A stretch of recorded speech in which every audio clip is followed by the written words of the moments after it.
दो कॉन्सेप्ट समझिएगा। एक कॉन्सेप्ट है जिसे बोलते हैं न्यूक्लियर डी एस्केलेशन, उससे पहले समझिएगा nuclear escalation.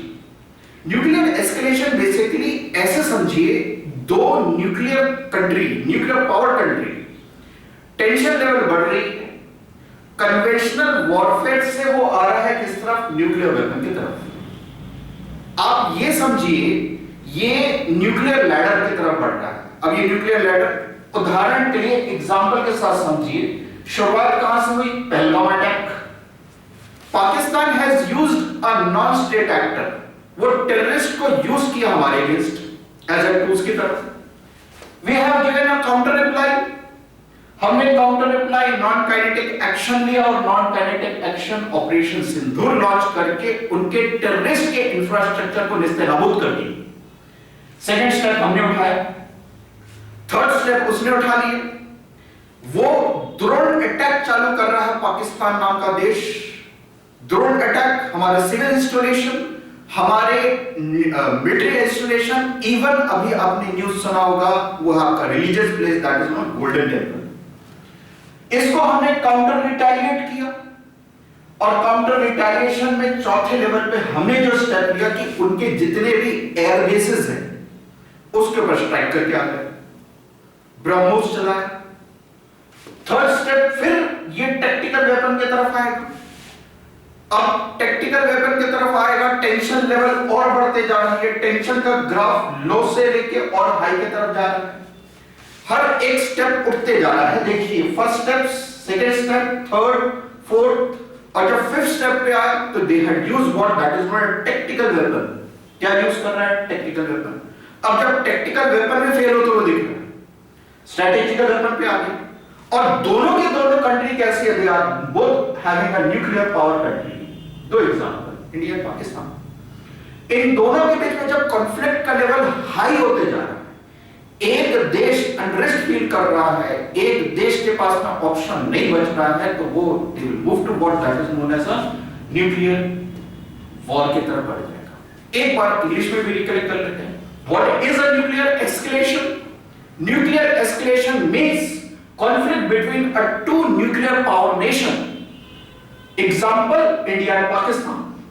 From conventional warfare to what that is known as a nuclear warfare. A ladder of escalation starts from first to seven.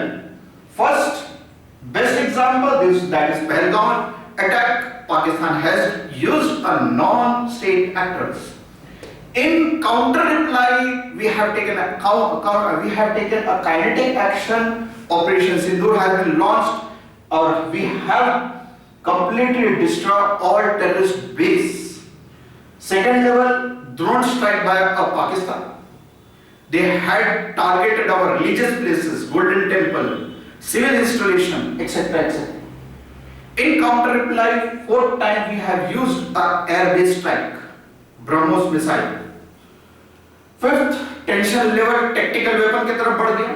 और आखिरी में जब they had no option left behind, they had using what that is known as a move towards a nuclear weapons. तो वो आखिरी जो है वो आपका क्या, that is known as a, तो ये लैडर जो आप देख रहे हैं वो ऊपर की तरफ ही बढ़ेगा। इसी चीज को हम बोलते हैं आपका न्यूक्लियर एस्केलेशन। अब हम चर्चा करेंगे डी एस्केलेशन, इसके ऊपर डिस्कशन करें। The concept of a D escalation. D escalation is 3 step concept. 3 प्रकार से समझने की कोशिश करते हैं। पहले स्टेप पे जो लेवल ऑफ इंटेंसिटी है कॉन्फ्लिक्ट का, that is a reduce in a intensity of a conflict. भाई जो मिलिट्री लेवल पे लड़ाई हो रही थी वो मिलिट्री लेवल टॉप पे आ जाएगी।